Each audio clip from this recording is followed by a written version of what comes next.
agar nama-nama seke yang di Bali, ya seke muda-mudi itu mengacu ke nama-nama asli Bali, gitu ya.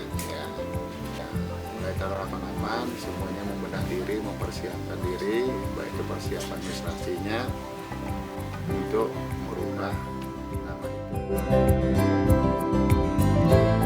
Selama ini dilihat, pada saat itu dilihat bahwa nama itu ada yang Persatuan Muda-Mudi, ada Ikatan Muda-Mudi gitu kan, ada organisasi muda-mudi, sehingga kurang berbau adat. Nah, ini diarahkan untuk bisa berbau adat. Jadi karena kita di desa adat, di desa Pekraman, jadi dibuatkanlah aturan supaya seragam disebut dengan Seke Drune. Nah, dengan adanya perubahan nama ini, maka nama Permata tidak pas lagi karena Persatuan Pemuda-Pemudi Banjar Selmerta ini sudah dapat. Oleh karena itu diganti, mulailah muncul nama-nama. Kemudian pada tanggal 30 Maret 1988 ditetapkan berubah nama dari Permata menjadi Santika. Nah, sehingga itu menjadi tanggal dan bulan kenapa kita berulang tahun di tanggal 30 Maret. Kalau tahunnya diambil dari tahun 1966 saat berdirinya Permata.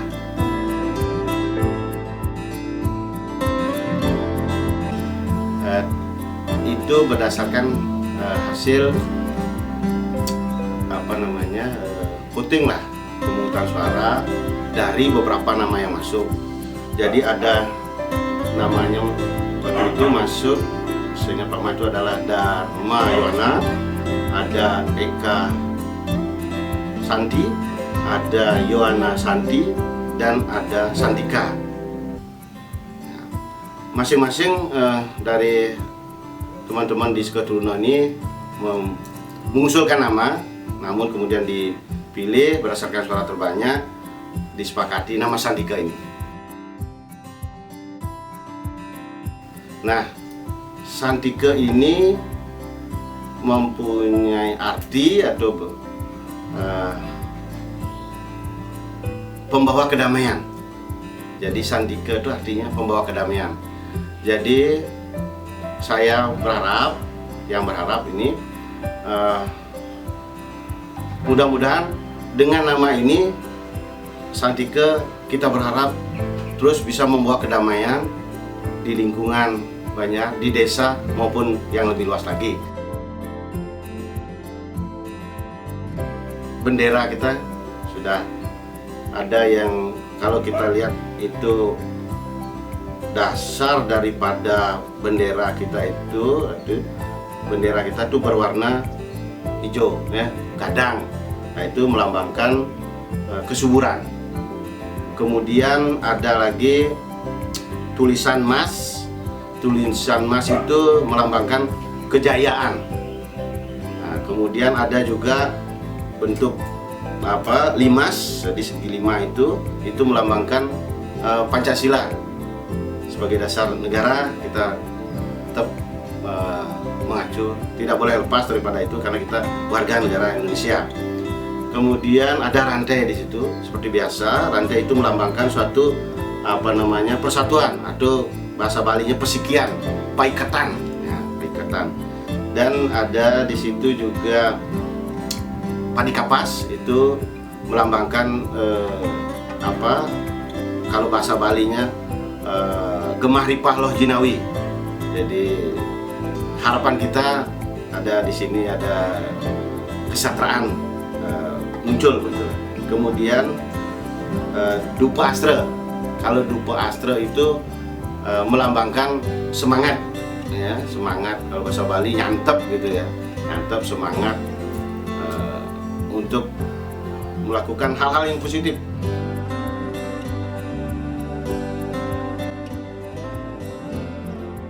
Nah, dari papan nama itu ada beberapa kegiatan-kegiatan yang dilaksanakan oleh adik-adik yang meneruskan Permata ini menjadi Santika. tentu banyak kontribusinya ya. Namun di zaman Pak D, ya, zaman Pak D 82 sampai 88 itu Pak D sudah merintis dengan menggiatkan kembali kegiatan olahraga, umumnya kegiatan olahraga ya. Salah satunya yang kita bikin pertama, kita membuat lapangan voli. Nah, karena Pak D dulu senang bermain voli ya di waktu SMA.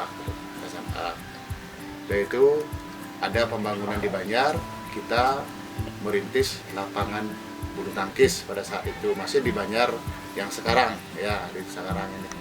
Nah, itu yang pendukungnya sudah barang tentu dengan Banjar pada saat itu ya, Pak Man Sarmo dan juga Pak Made Jesno juga banyak yang banyak mendukung, dan juga penuh pengisi yang sebelumnya banyak mendukung kegiatan pemuda saat itu, karena kita benar-benar berkolaborasi ya, saling sinergi satu di pemuda menciptakan nama baik untuk Banjar, dan Banjar juga mendukung kegiatan-kegiatan kita.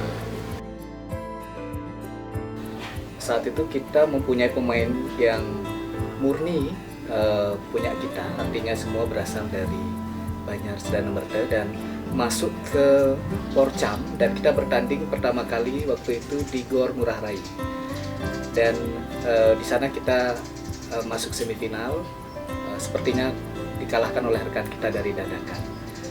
Dan setiap sore rekan-rekan pemuda latihan dengan lapangan voli yang tidak seperti saat ini ya, yang jelas tidak lebih bagus dari saat ini, namun semangat mereka untuk di bidang olahraga sangat antusias. Kemudian juga di kesenian, pada saat saya menjadi ketua pemuda itu bertepatan dengan hari ulang tahun yang ke-25. Nah, di sini untuk generasi muda, terutama dari pemuda, kita latih untuk gamelan, dan pertama kali terbentuk sekegong remaja. Hanya beberapa saja yang masih dipegang oleh anggota Banjar waktu itu, dan sampai saat ini Cikal Bakal ini sudah menjadi sekegong profesional. Kemudian pada saat itu juga kita melakukan kegiatan mendaki gunung untuk mengakrabkan di antara kita. Itu kalau tidak salah di Puncak Mangu kemarin, karena udah lama mungkin ada beberapa memori yang tidak bisa saya simpan ya. Kemudian aktivitas lainnya untuk penggalian dana, kita dulu mengadakan kalender, menjual kalender kepada anggota Banjar, karena saat itu kalender itu adalah barang yang mahal, wah gitulah. Nah, di sana kita adakan untuk kegiatan pembuatan kalender untuk menutupi kas kita, dan waktu itu masih membayar iuran, ada bese yang tidak ngayah kerja bakti dan sebagainya.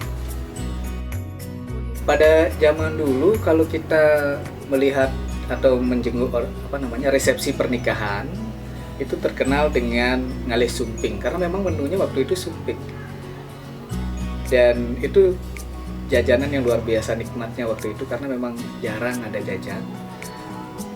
Kemudian orang akan membawa kado itu berupa gelas atau cangkir yang sudah terbungkus dari dagangnya. Nah, kita berpikir bahwa ini tidak ada manfaatnya gitu. Kenapa demikian? Untuk apa sih gelas? Berapa sih mereka perlu gelas? Kalau mereka kadonya banyak, dijual pun kemana, bagaimana, dan susah ya, ribet bagi mereka. Dan pengalaman yang terdahulu, gelasnya sampai mereka punya anak 3 pun gelasnya masih ada, dan ya memang susah dimanfaatkan waktu itu. Kita berinovasi, ada revolusi sedikit bahwa kita ganti kado ini dengan uang. Jadi kita mengikuti resepsi yang kayak sekarang lah. Waktu itu belum ada yang lain seperti itu, tapi kita berinovasi, kayaknya uang lebih bagus, paling nggak untuk cetak foto wedding mereka gitu. Nah, dari saat itu pertama yang menerima kado itulah almarhum Bapak Nyoman Jaya Adnyana. Ketika mereka menikah, kita menengoknya resepsinya dengan uang. Jadi bisa lebih bermanfaat. Acara spontanitas seperti waktu ada rekan dari Sukatruno yang melaksanakan pernikahan, itu biasanya tempat teman-teman mulai menyalurkan bakat seninya seperti bermain musik gitar, dan juga ada teman yang kebetulan anggota yang punya alat musik drum dan musik keyboard. Jadi kita di sana ada tempat untuk istilahnya menyalurkan kegiatan seni kita di sana.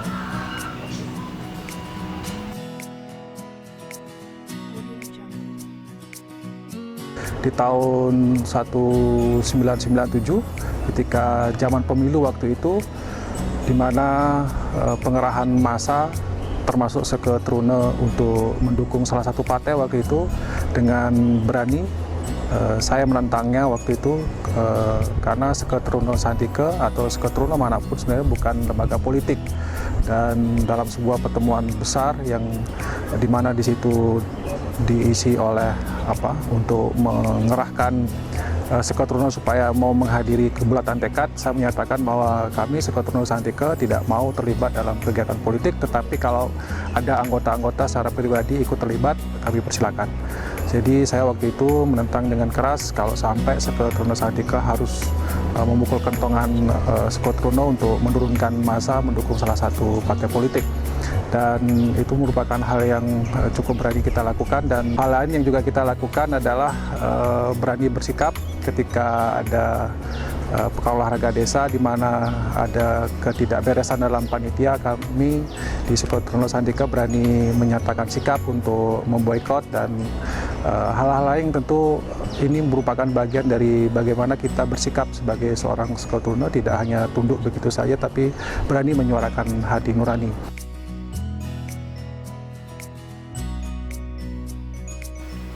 Awalnya sih kita nggak muluk-muluk sih jadi pengurus, program pengurus, cuma artinya kita bergerak apa yang menjadi keinginan di bawah kita akomodasi, semasa itu positif kita masukkan ke Seke Trune.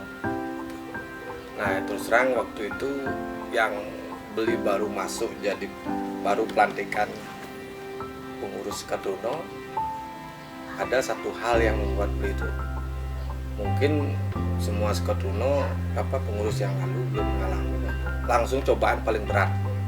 Nah, pas di pelantikan malam itu, terus kan ada malam pengerupukan itu, jadilah insiden anggota kita mungkin ada rasa kecewaan waktu itu sama kriminal. Itu yang terutama cobaan yang paling berat buat di awal jadi pengurus. Kita sudah bentrok yang dengan namanya preman gitu. Itu terus terang membuat ya istilahnya shock terapi awal shock terapi awal. Nah itu terus waktu itu juga waktu pengurusan diri ada istilahnya lomba Seke Trune. Nah kemudian kita kebetulan ditunjuk mewakili kecamatan Denpasar Barat. Waktu itu masih di Denpasar Barat. Nah dari sanalah mulai terutama untuk pembukuan atau apa mulailah tertata rapi ininya Seke Trune. Di sana kita dapat masukan dari tim pembimbing kota. Ya tapi yang namanya ini ya tetap kita syukuri, kita terima, artinya ilmunya kita serap walaupun akhirnya kita dapat cuma juara 3 gitu misalnya. Ya tapi ilmunya yang penting itu sebenarnya ilmu. Di Seke Trune itu hanya 2 titik berat kegiatannya. 1 bergerak di bidang seni, 2 di bidang olahraga. Jadi di bidang seni pada waktu itu banyak sekali kegiatannya. Yang pertama latihan gamel bagi anak-anak. Kedua ada ngelawang barong bangkung. Dan banyak ngayah sampai kita ngayah ke Gunung Lebah pada saat mendak Ida Betara di Puseh. Setiap pagar besi, setiap odalan-odalan di Pura Kayangan 3 itu Seke Gamel yang namanya Santike Generation yang bernaung di bawah Seke Trune Santike itu aktif ngayah. Itu di bidang seni.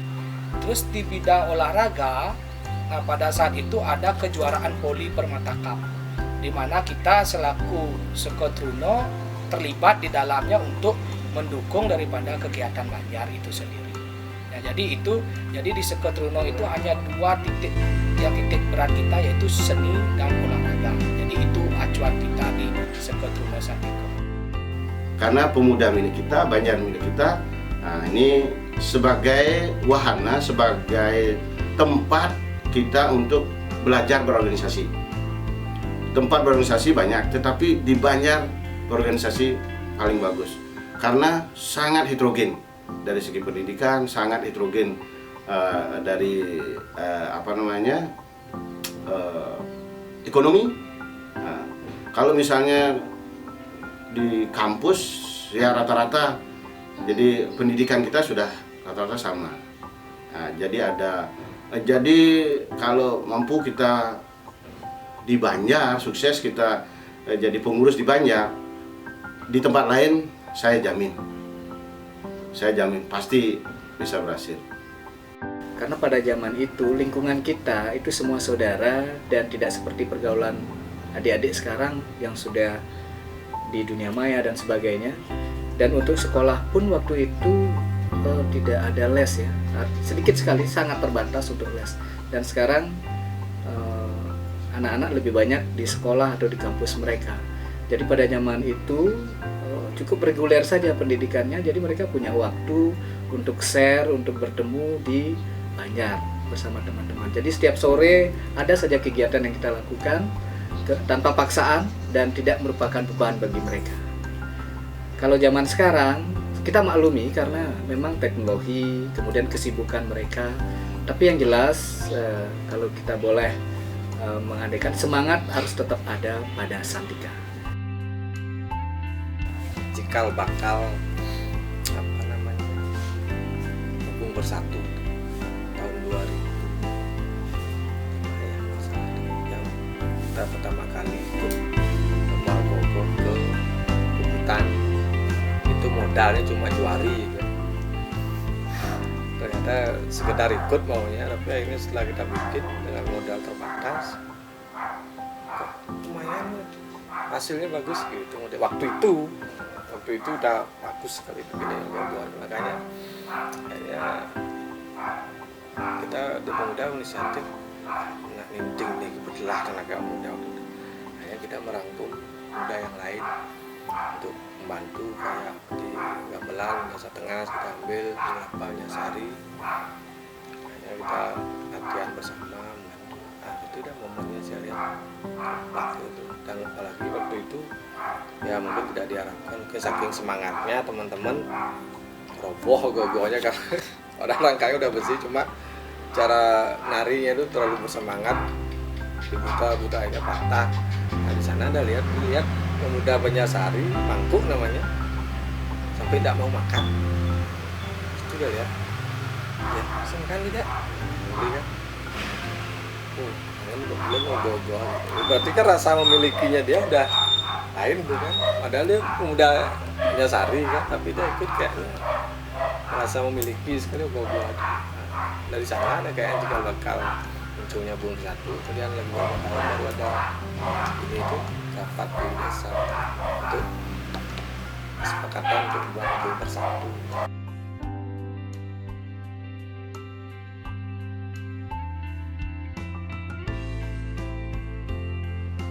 Pada saat itu di Banjar masih arsiteknya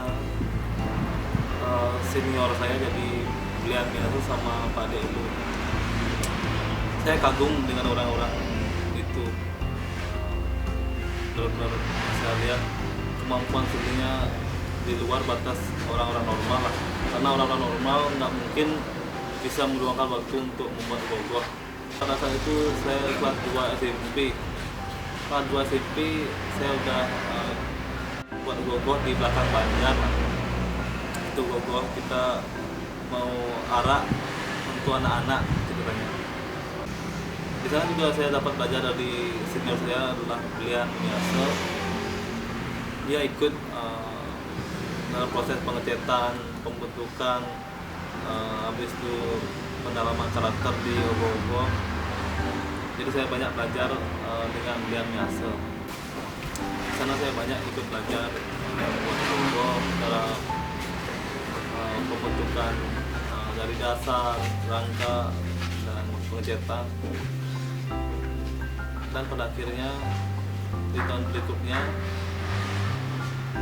kita membuat gogoh udah dari semi styrofoam.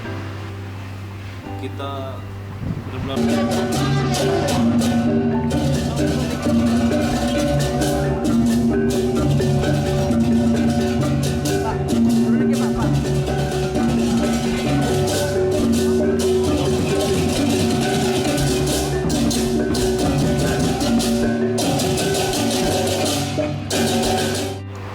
nol dengan styrofoam, dan dari nol kita belajar dasar-dasar dari pembentukan oleh dengan gambus.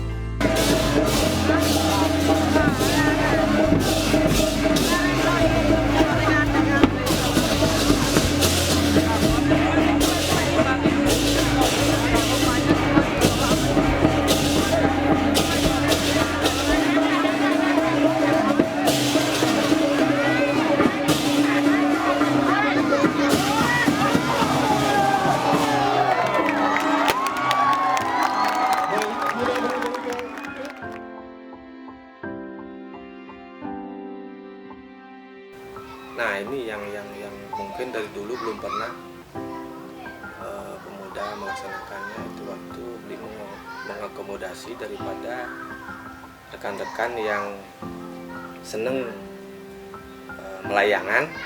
Dari dulu kan belum pernah pemuda Sandiko ikut bikin layang-layangan atau lomba. Nah dari sana yang melihat dari bawah anggota banyak yang seneng, terus mereka bikin sendiri. Awalnya sih yang namanya kita baru merintis, kadang-kadang ada juga istilahnya suara-suara yang mengatakan bahwa wah benar barang gantung undang-undang PIS gitu istilahnya. Akhirnya dari sana, dari yang sarankan dulu membuat sekademon. Waktu itu saya ingat di markasnya di Puro Dalam Peranca itu, sana teman-teman yang suka melayangan bikin layangan. Dari awal layangan yang kecil yang cuma ukuran 3,5 meter lebarnya, terus ikut lomba-lomba perbanjar, belum ikut yang di Padanggala. Nah, kemudian tahun depannya ada inisiatif kok ikutnya lebih baik kita ikut yang di Padanggala. Akhirnya di sana saya lihat banyak ternyata ada yang senang, banyak diakomodasi itu masukkan ke program Sekotruno.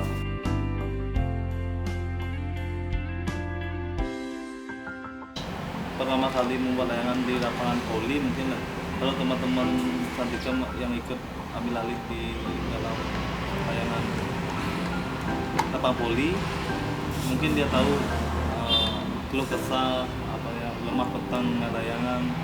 Habis itu kepuasan terakhirnya kita dapat di lomba layangan Tabanan, karena pertama kali membuat yang becek untuk generasi muda dan dapat juara 1 di Tabanan. Mungkin waktu itu belum kesampaian lah, sampai kayak sekarang udah bisa bikin layangan jangan. Kalau waktu itu belum waktu pengurusan sendiri belum sempat sampai ke sana, cuma layang bebean, cukan, kreasi gitu ya. Untuk serang itu kan bentuk dana warna layang jangan lu mahal. Tapi sekarang saya salut pada Sekotruno yang sekarang udah bisa buat layang jangan.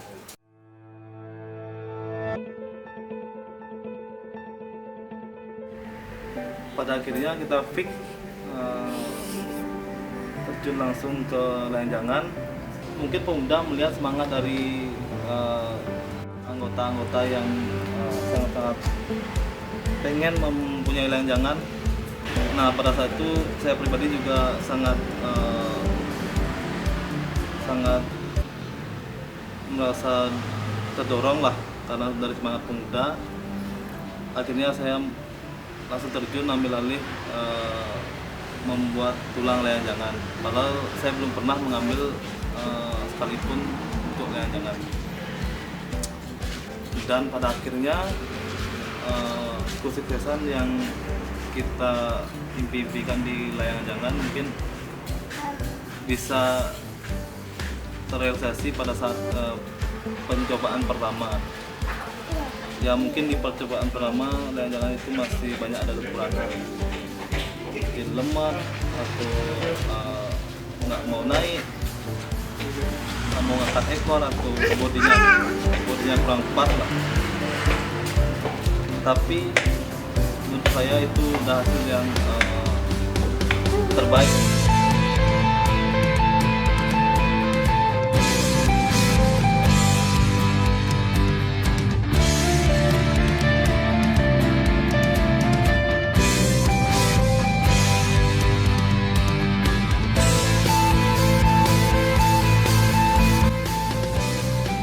Selamat ulang tahun.